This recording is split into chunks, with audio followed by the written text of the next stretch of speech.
This is a video on how to install ASEBA PC 2023. When you purchase ASEBA PC, you either get a CD or you get a letter from customer service with the link to download the installer program. So the letter that you get from customer service will look like this. It'll have a link to the ASEBA PC manual, as well as the link to the executable program that you will download and install, the age module that you purchased, and the license number of that age module. It'll give installation instructions and the default username and password, that is admin as the username and password 77 as the default password. So you will click on the executable to download it to your downloads folder. I have downloaded it to my desktop. I'm going to double click on it to start the installation. You'll have two options. One will say, do you want to allow this app to make changes to your device? Yes or no. You're going to choose yes. Or you'll be asked to log in with admin credentials. If you're being asked to log in with the admin credentials, then your computer or your desktop does not have admin rights, and you're going to have to get a hold of your IT department to have them log in to elevate the rights so you can finish the installation of the program. I have admin rights on this laptop, so I'm going to click yes. It's going to begin the install. Welcome to the Install Shield Wizard, and you're going to click Next. I accept the terms in the license agreement and click Next and click Install. If you have a previous installation on your desktop or laptop, you will see a black box open up that will say that it's found your database. And that will close automatically on its own. And then you're going to click Finish. The License Key Manager window is going to open up, and this is where you will put the license number that you got from the letter from customer service. You're going to take that number, which is all letters, and you're going to put it here where it says License Keys, and then you're going to click on Save Changes and Add License Keys. Once you have done that, your age module that you purchased will drop into the second window. The name, the organization, the email, and the phone number, those are all optional. That's for your record keeping. You have added your age module to the program. You can then X out of this window.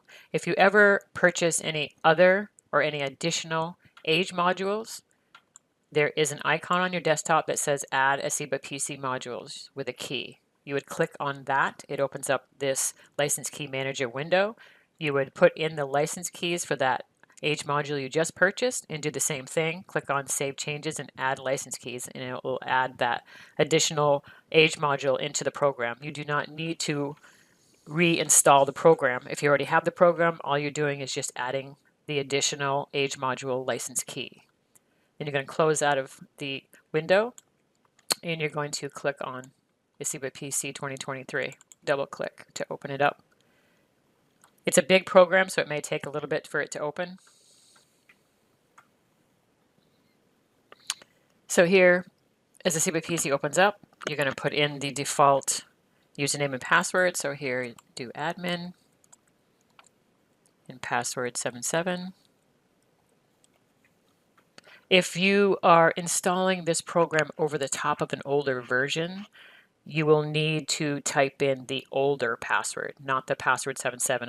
It will remember the password from the older installation, but if you don't remember that password for the older installation, please just click on I forgot my password. Let me show you what that looks like. I forgot my password. You will see this password reset to open up. You'll click next. It'll say that it's going to delete all users. This does not delete any data. It only deletes the login information and resets it back. So you'll click delete all users. It's going to check permissions. And it's going to reset the login to admin and password 77. So let's open the program again.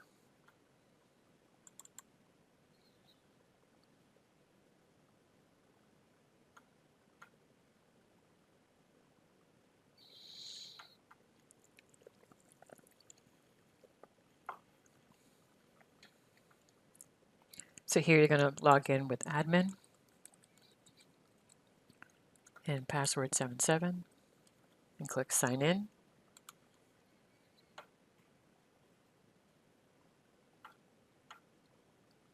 You're going to have to choose a new password. Here, you're going to type in admin as the username. The current password is password77, the capital P. The new password has to be at least 10 characters long with an uppercase and a lowercase letter.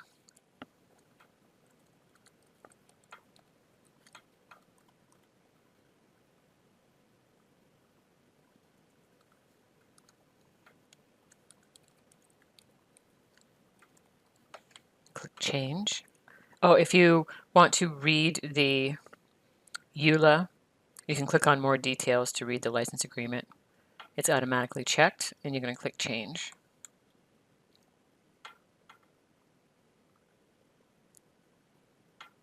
It says the password reset was successful. Please sign in. So we're going to sign in with admin as the username and the new password that you just created.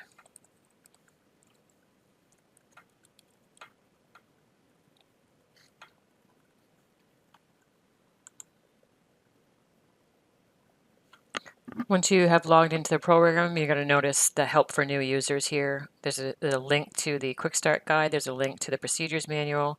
Also, we have a website called answers.aseba.org. If you have any questions about how to do something, there are directions there, as well as we do have a YouTube video, which if you just type in Google ASEBA YouTube, that channel will come right up.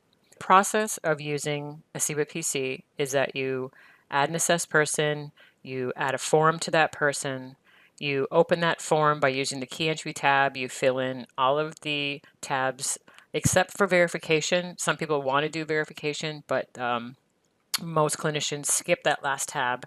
You save and close that form, and then you'll be able to score that form and get a 5 to 10 page report.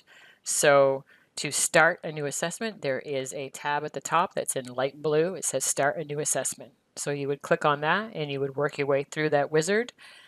You would end up having the assessed person over here on the left. I have a John Doe and a Thomas Kendall, and then there'll be a blank form that'll be on the right. These forms like this is new that I have for John Doe. You would click on key entry to open up that form, and you would fill in this form with the data from a paper form that an informant has given you. So you would go tab by tab by tab and fill this in.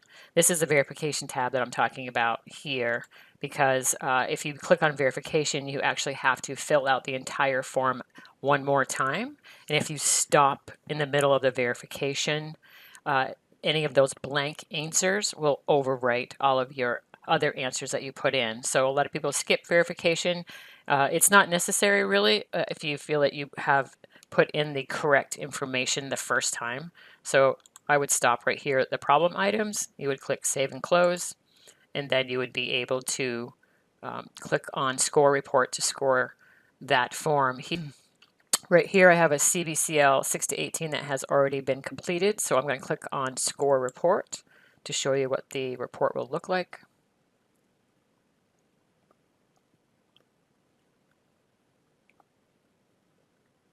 So here is a report. The first page is usually the competence scale scores. Up top here you can go by the arrows and go to the next page will be syndrome scale scores, internalizing, externalizing, total problems and other problems, the DSM-oriented scales, 2007 scale scores, and the last page is always going to be the narrative report and critical items. You can print out this report by clicking on the print icon, or you can actually download this form by choosing either Adobe Acrobat or TIFF file. And once you choose the format, you can click on Export and export that file to your Downloads folder. So this has been a video on how to install ASEBA PC.